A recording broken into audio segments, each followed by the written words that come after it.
नमस्कार, the Uttarakhand news में आपका स्वागत है।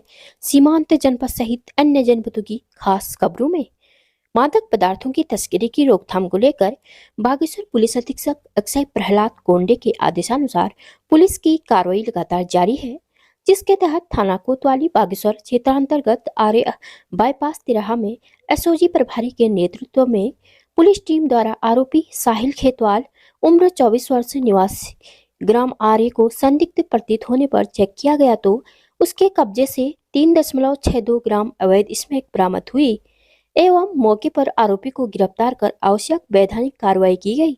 आरोपी के खिलाफ धारा 8/21 एनडीपीएस एक्ट के तहत अभियोग पंजीकृत किया गया। अल्मोड़ा एसएसपी देवेंद्र पिंचा के आदेशानुसार मादक पदार्थों की तस्करी की रोकथाम को लेकर पुलिस द्वारा चलाए जा रहे अभियान के तहत थानाध्यक्ष सर्ट अजेंद्र प्रसाद के नेतृत्व में पुलिस टीम द्वारा कठपतिया के सराय खेत रोड पर चेकिंग के दौरान सराय खेत से आ रहे वाहन को रोका गया तो वाहन चालक गाड़ी से उतरकर अंधेरे का फायदा उठाकर मौके से फरार हो गया। संदिग्धता प्रतीत होने पर पुलिस टीम द्वारा वाहन चालक के बगल की सीट में बैठे व्यक्ति को पकड़कर वाहन की तलाशी ली गई तो वाहन में 4 सफेद प्लास्टिक की कट्टों में कुल 40 किलो से अधिक गांजा बरामद हुआ, जिस पर आरोपी हरिश्चंद्र नेगी को गिरफ्तार करते हुए फरार आरोपी की तलाश में पुलिस जुटी हुई है। सोर valley public school Pithoragarh CBSE new Delhi से एफिलिएटेड सीनियर सेकेंडरी स्कूल है। कंप्यूटर लैब सहित सभी कोर्सेज के लिए प्रोजेक्टर स्लाइड्स और साइंस लैब के साथ वेंटिलेटेड क्लासरूम्स, ऑर्गेनाइज्ड लाइब्रेरी इस स्कूल को वर्तमान में सभी बच्चों की पहली पसंद बनाता है। उचित दरों पर सभी सुविधाओं के साथ नगर पिथौरागढ़ प्रवेश द्वार एंचोली में स्थित होटल मां त्रिपुरा में बारात, बैठक, पार्टी सहित अन्य आयोजनों के लिए एक बार सेवा का अवसर अवश्य दें। धन्यवाद। अगर आप 12वीं पास करने के बाद अपने उज्जवल भविष्य की सोच रहे हैं तो पिथौरागढ़ शहर में अब उपलब्ध है रोजगार परक शिक्षा हेतु Manas college of science, technology and management, जो शोभन सिंह जीना विश्वविद्यालय से मान्यता प्राप्त एकमात्र प्राइवेट कॉलेज है, जहां आकर्षक परिसर में सुसज्जित प्रयोगशालाएं, हवादार कमरे, उच्च कोटि के प्रोफेसर्स, अनुभवी प्रबंधन द्वारा व्यक्तित्व विकास के साथ साथ मनोरंजन, खेल एवं कैफेटेरिया सुविधाएं उपलब्ध हैं। संस्थान में चल रहे सभी डिग्री कोर्सेज हेतु रजिस्ट्रेशन प्रारंभ। सीमित सीटें, शीघ्र संपर्क करें। अब अपने घर को बनाएं और भी शानदार और लग्जूरियस हमारे नए होम डेकोरेटिंग फर्नीचर कलेक्शन के साथ।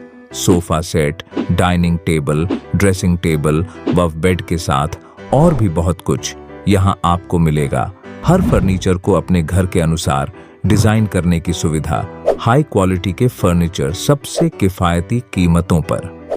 आज ही घर लाए अपनी चॉइस का फर्नीचर, क्लासिक से मॉडर्न डिजाइन के आरामदायक फर्नीचर। तो देर किस बात की, अभी संपर्क करें या चलें आए कमल फर्नीचर, नया बाजार, पिथौरागढ़। देहरादून मसूरी मार्ग एक रोडवेज बस के ब्रेक फेल होने से अनियंत्रित हो गई। ब्रेक फेल होते ही यात्रियों में चीख पुकार मच गई। इसी दौरान चालक ने सूझबूझ का परिचय देते हुए अनियंत्रित हुई बस को पहाड़ी से टकराकर लगभग 20 लोगों की जिंदगी बचाई। मिली जानकारी के अनुसार बीती शाम रवाई घाटी के पुरोला से देहरादून जा रही बस के मसूरी के गांधी चौक से देहरादून मार्ग में अचानक बस के ब्रेक फेल हो गए। इस दौरान बस में सवार यात्रियों में चीख पुकार मच गई। चालक ने सूझबूझ का परिचय देते हुए लिंक मार्ग पर चढ़ा दिया, जिससे बस रुक गई और बड़ा हादसा होते से टल गया। बस में सवार सभी यात्री सुरक्षित थे। बस के रुकने के बाद यात्रियों ने राहत की सांस ली। पिथौरागढ़ के गंगोलीहाट के सामुदायिक स्वास्थ्य केंद्र में सुविधाओं के अभाव में क्षेत्रवासियों को कई तरह की परेशानियों का सामना करना पड़ रहा है। स्वास्थ्य केंद्र गंगोलीहाट में एक्सरे मशीन पिछले 1 वर्ष से धूल भांक रही है, तो अल्ट्रासाउंड की मशीनें पिछले 4 वर्षों से बंद पड़ी हुई है। लाखों की मशीनें बंद कमरों में पड़ी हैं। गंगोलीहाट के लोगों को एक्सरे और अल्ट्रासाउंड कराने के लिए बेरीनाग या जिला मुख्यालय पिथौरागढ़ दौड़ना पड़ता है, जिससे लोगों को समय के साथ ही आर्थिक रूप से नुकसान उठाना पड़ रहा है। पूर्व में कई बार विभिन्न सामाजिक संगठन आंदोलन कर व्यवस्थाओं में सुधार की मांग कर चुके हैं, पर हालत जस की तस बनी हुई है। क्षेत्रवासियों ने शीघ्र व्यवस्था में सुधार किए जाने की मांग की है।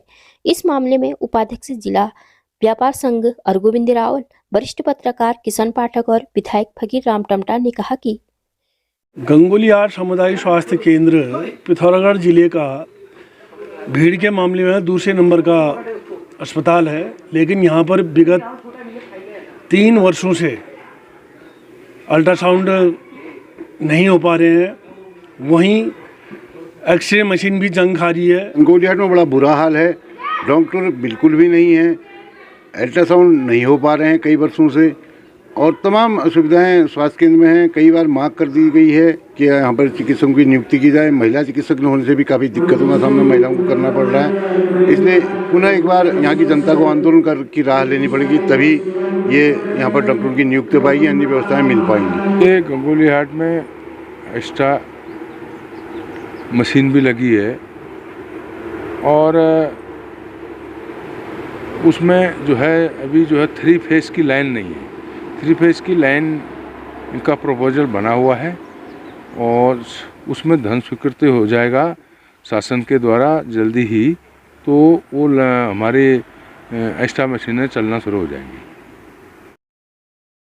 देहरादून के विकासनगर क्षेत्र में 3 हथियारबंद बदमाशों ने ज्वेलर्स की दुकान में लूट का प्रयास किया, जिनमें से एक आरोपी को पुलिस ने गिरफ्तार कर लिया है। मामले को गंभीरता से देखते हुए एसएसपी देहरादून अजय सिंह घटनास्थल पर पहुंचे थे। इस दौरान एसएसपी ने बताया कि ये राडा ज्वेलर्स के यहाँ पर 3 बदमाश नकाबपोश पहुँचे थे वहाँ पर, और इन्होंने वहाँ पर दर्जी शॉप को लूटने का अटेम्प्ट किया और तत्काल इनके द्वारा जो भी था इन्होंने रिएक्ट किया और एक बदमाश से हाथापाई की होगी। सूचना पर पुलिस भी मौके पहुँची और एक बदमाश को गिरफ्तार किया गया। जो प्राथमिक पूछताछ में जैसी सूचना मिली तो तत्काल पूरे शहर देहात में चेकिंग का अभियान चला दिया, सारे बॉर्डर सील कर दिए गए थे। पूछताछ से पता चला कि गैंग सहारनपुर का है जो लगातार वारदातें ऐसी करता था। इसके आधार पर सहारनपुर से तत्काल वहाँ के एसओजी और सभी से इनपुट लेने के बाद फिर चेकिंग अभियान चला गया। जो हुलिया में मिला था उसके आधार पर सभी टीमें लगातार लगी हुई थी। प्रासन बैराज के बाद चेकिंग के दौरान जब ये बदमाशों को रोका गया तो ये वहाँ पर इकट्ठा थे एक खंडर के पास, वहाँ एक खेत के मैदान के पास, और इनके द्वारा फायर किया गया। तो उसके बाद जवाबी फायर में एक बदमाश जहांगीर है, इसके पैर में 2 गोली लगी और एक सुबोध करके और एक नवीन, 3 लोग इस पर अरेस्ट हुए थे, इसके 1 गोली लगी। इस पर जब पूरी पूछताछ के बाद अभी तक जो हमें प्राथमिक जानकारी मिली है कि इस गैंग के ऊपर खासकर जहांगीर जो अभी जो बदमाश की 2 गोली लगी है, इस पर 21 मुकदमे अभी तक वेरीफाई हुए हैं जो सहारनपुर डिस्ट्रिक्ट से है, और वहाँ मंडी थाने में भी लूट डकैती के इसमें मुकदमे हैं। पहले भी पुलिस मुठभेड़ में इसको गोली लगी थी। साथ ही नवीन और सुबोध जो बदमाश है ये भी इसके गैंग के सदस्य हैं और लगातार इन पर भी वारदातों के विभिन्न थानों में मुकदमे दर्ज है। चूँकि अभी सारी इन्फॉर्मेशन शेयर की जा रही है, सहारनपुर पुलिस और एसओजी भी यहाँ पर पहुँच के पूछताछ करेगी तो सारा निकल के आएगा कि कहाँ कहाँ इन्होंने वारदातें करी, लेकिन अभी तक इनके 21 मुकदमे की जानकारी अभी पुलिस से मिल पाई। नैनीताल के हल्द्वानी में बीते शाम युवती के अपहरण और चलती कार में गैंग रेप मामले में अब नया मोड़ सामने आया है। पुलिस सूत्रों के आधार पर प्रारंभिक जांच में सामूहिक दुराचार जैसा मामला नहीं पाया गया है। मामला छेड़छाड़ का है।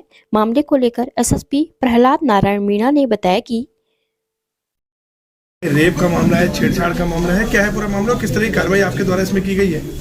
देखिए, हल्द्वानी कोतवाली में कल मुकदमा पंजीकृत हुआ था जिसमें एक गैंग रेप का एफआईआर रजिस्टर हुई थी। इसमें तत्काल मामले की संवेदनशीलता को देखते हुए हमने जांच टीम गठित की और हमारी जांच टीम ने जो सीसीटीवी सर्विलांस है, डाटा सर्विलांस है, जो पीड़िता है उसका जो मेडिकल है और डॉक्टर के बयान है, पीड़िता के बयान के आधार पर यह निष्कर्ष निकाला है कि इस मामले में पीड़िता के साथ में कोई भी दुष्कर्म नहीं हुआ है, उससे छेड़खानी की गई है और अब ये मुकदमा जो है छेड़खानी में कन्वर्ट कर दिया गया और उसमें आगे की योजना की जाए। सर, शुरुआत में ऐसा क्या हुआ कि एकदम से गैंगरेप का मामला दर्ज हुआ? उसके देखिए, पीड़िता के द्वारा जो प्राथमिक बयान दिए गए, बाद में जो पूछताछ है उसमें उसने कहा है कि मैं डर गई थी और डर के कारण मैंने गलती से जो है रेप होना बताया गया, लेकिन बाद में से स्वीकार किया कि साथी को रेप। प्रदेश भर की मुख्य खबरों को सुनने के लिए हमारे चैनल को लाइक, शेयर व सब्सक्राइब अवश्य करने की कृपा करें। धन्यवाद।